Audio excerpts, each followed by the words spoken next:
Hi boys and girls, I hope you're all doing well. Today I'm going to give you a short lesson on overhand throwing and underhand throwing, but first I'd like you to meet my three dogs. This is Trixie.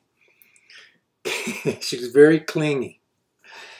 And this one is the boss of the house. This is Tiki. And this one right here is Sadie. And you may see them later in the video. But for right now, let's get started with a little warm-up. Okay, boys and girls, let's get started. But first I'd like to invite my twin brother to come over and help us out with some chair exercises.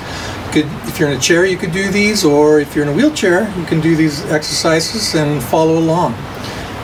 Thank you very much. Okay, here we go. We're going to start with our head and go all the way down to our feet. We're going to do some real gentle warm-up movements. We're going to roll our head around slowly, very slowly, not in big circles, and the other way. Very good. You're going to roll your shoulders now, forward 3 or 4 times, backwards,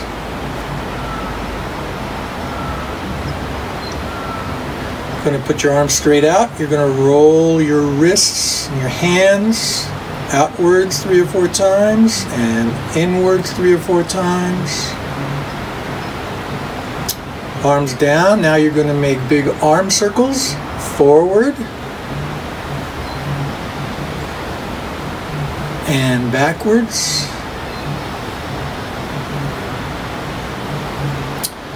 Now you're going to twist your body with your arms loose like wet noodles, back and forth, about 4 or 5 times in each direction.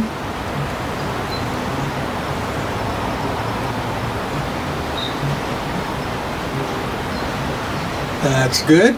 Place your hands on your hips. You're going to move your hips in a circle in one direction. And let's reverse that, go the other way.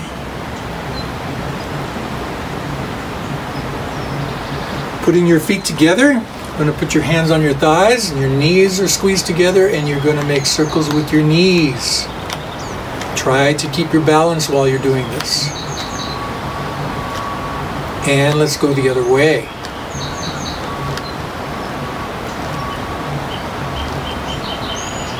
Stand up straight. Put your right leg out with your heel on the ground and your toe up, and you're going to wiggle your toe in the air back and forth a few times. Then place your toe on the ground, your heel is up, and you're going to swivel your toe back and forth. Switch legs, do the same thing on the other side. Toe up, heel on the ground, wiggle it back and forth. Down, heel up, wiggle it back and forth. Very good. Let's shake it out. We're going to go from our feet to our head this time. So shake out your feet. Shake out your knees. Shake out your hips. Shake out your elbows. Shake out your shoulders. Shake out your head gently, not too hard. I don't want all those marbles to fall out. And shake out your tongue. Now we're ready. Thank you, brother. Ay, ay, ay, boys and girls. Mr. S, he is so silly.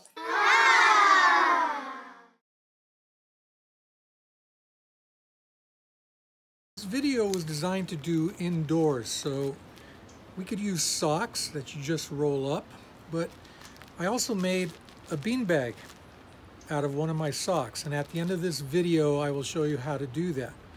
So we're going to start with the overhand throw. Many of you already know how to overhand throw very well, but some of you don't, and all of you could probably use some practice. So I'm going to show you how to go about setting up a target. And you can see the target over there. You could use a box. I drew a target on mine. You could make it as elaborate as you want. You could find other things for targets, hopefully not your brothers or sisters, but use your imagination. A box is good. I put it up on a chair, but you could also put it on the ground. So let's look at what you need to learn for a good overhand throw. We're going to use 3 words for you to remember on the overhand throw. Point, step, throw. So first I'd like you to go sideways to the target. If the target is right over there, I'm going to point at it. But notice I'm not facing the target. I'm turning sideways to the target. If I'm right-handed, I'm going to point with my left hand. So you point, and then you will step, and then you will throw. And you can say that as you do it. It will help. So turn sideways to the target, point, get your arm in the ready position, step and throw.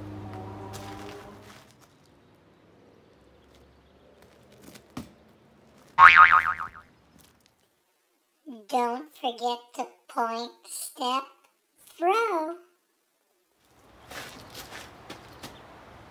Point, step, throw.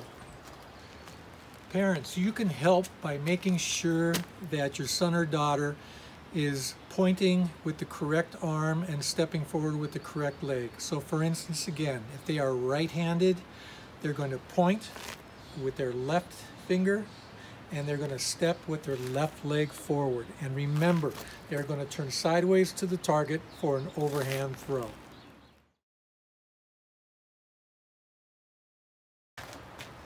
For the underhand throw, there are 3 words to remember as well.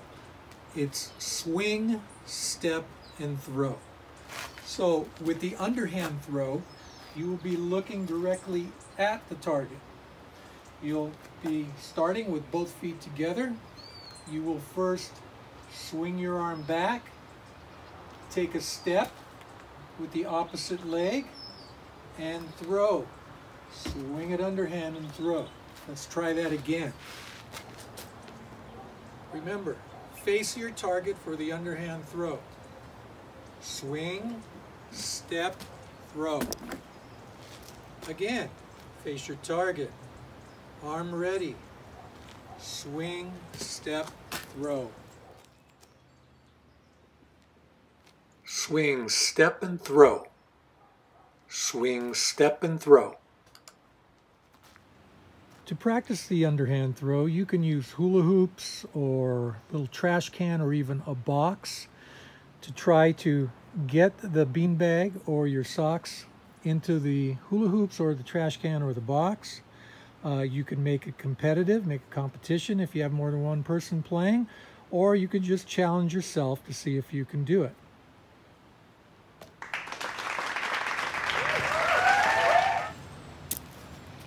Most of you will have received a lesson plan, an overhand throwing lesson plan from last week, and I am sending an underhand lesson plan for this week. In those lesson plans, there are videos that I refer to on YouTube that you can use as well that are very helpful, and I further outline the different games you can play. I hope this is useful. Use your imagination and have fun with it. Now I will show you how to make a beanbag like this out of one of your socks. So you're going to need either some rice or some dried beans. I would prefer dried beans, but I didn't have any in the house, so I'm going to be using some rice. You'll need one of these short socks, is ideal. Either a rubber band or a hair band. And optional, you can use a sandwich bag. So the first thing you're going to do is turn the sock inside out, like that. Then, optionally, you could either put the rice or beans straight into the sock, or if you wanted a little extra security, so the rice or beans don't spill, you could fill the sandwich bag up with rice.